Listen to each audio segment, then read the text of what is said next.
So ayan mga lods, nandito tayo. Bibigay lang ako ng konting kwento, maiksing kwento. Kasi nung pumanaw si tatay, siguro nasa 2 taon na siyang patay nun. Dumalaw siya sa panaginip ko, sabi niya sa akin, Tom, pumunta ka sa bahay matanda, pumanik ka doon sa kwarto ko, may makukuha kang pera. So yun nga, may birthday pa nung dito sa kapitbahay nun. Nung kinabukasan, hindi ko nasikaso yung sinabi niya na yun, pero hindi siya malis sa isip ko kasi napapanood ko sa Jessica So na meron gano'n nagbibilin yung namatay nila, at pag nakita nila sinunod nila, meron nga talaga sila magkikitang pera. Yun nga lang, anong pangatlong araw na pumunta ako doon, tapos na yung okasyon sa kabilang bahay, ayun nga, meron nga tayo nakita, pero mga old coins, ayun, mga collection niya.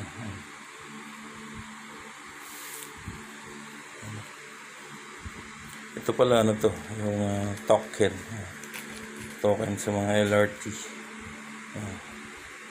LRT, MRT yata, pwede yan. So, ayun o.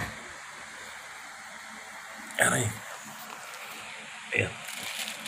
Yung mga Rizal na 1974 saka 1975.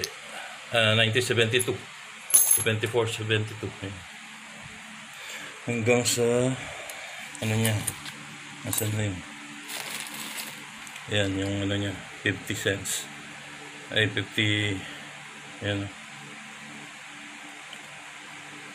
Diba may piso sa ayan, 50 centavos hanggang 5 yata o G's mayroon siya. Sana yun? Ayan, dito lang yan. Sana yun?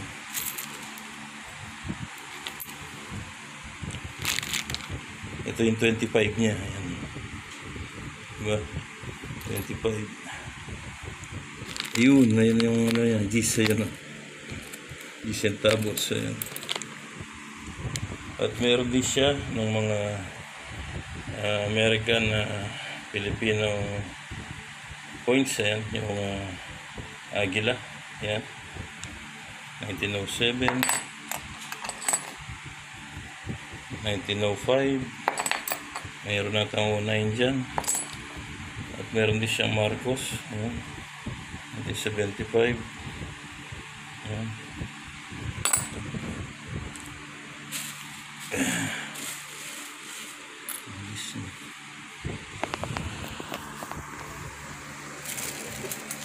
Hindi niya yung 74 sa 72 ng Rizal. At ito pala yung niya, yung 50 cents. Ayan, Rizal. Ito yung mga G's, niya, 25 niya. Ayan, 25 yan. Ayan, 25.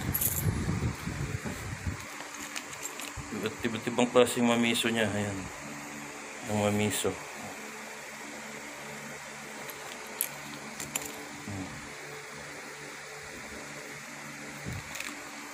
Ba yung likod niya, diba? At meron din siyang ibang American Filipino coins. Filipino yung likod niya, pero harap niya Amerika, diba?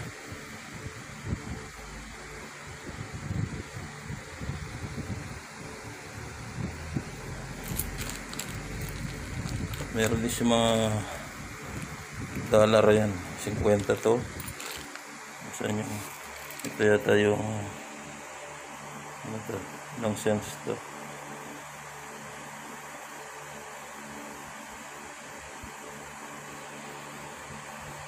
G's yata to. G's 1 dime. Ayan. Meron din siya doon sa saan na yun?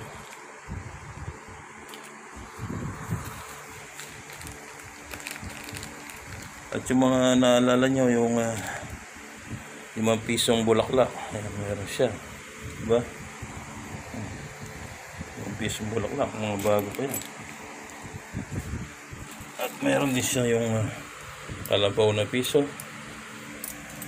At meron din siya nung kalabaw na piso rin yan. Ayan yung nasaan na yun? Ayan, yung seresal na hindi kalabaw. Ayan. Diba? Pinabutan ko pa yan. At ito yung 25 bata ng dollar. Ayan. Cents. Nung naging presidente si Erap, lumit yung kalabaw na piso. Ayan. Diba? Tingnan nyo kung gaano kalaki yung kalabaw na piso. Ayan. Yung kalabaw na piso. Tapos ito yung kay Erap. Diba?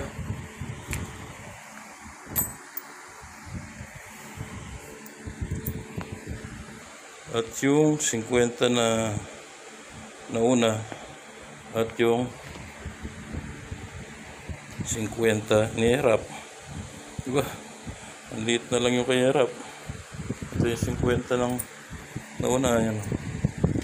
Ayan. Agila yan. Diba? Ang liit. 25 nung hindi pa si Erap ang presidente. At ayan. Diba? Paro-paro. Ayan yung kay Erap. Maliit.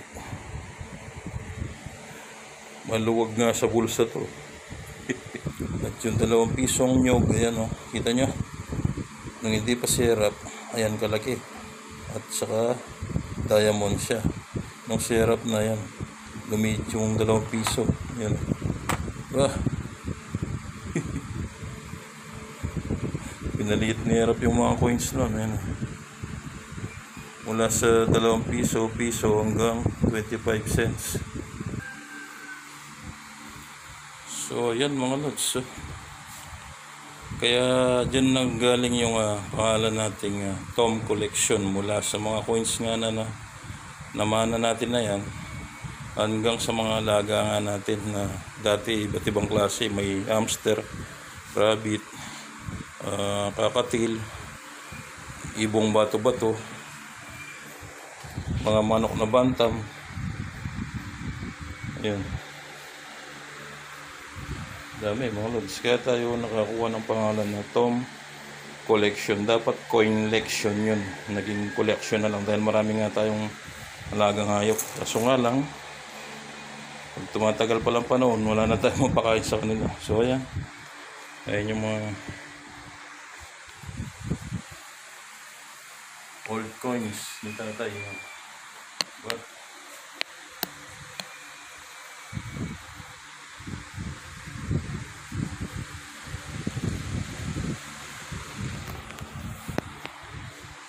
kapag mga lods, ganito na lang. Follow for more, pa-share na rin. Bye.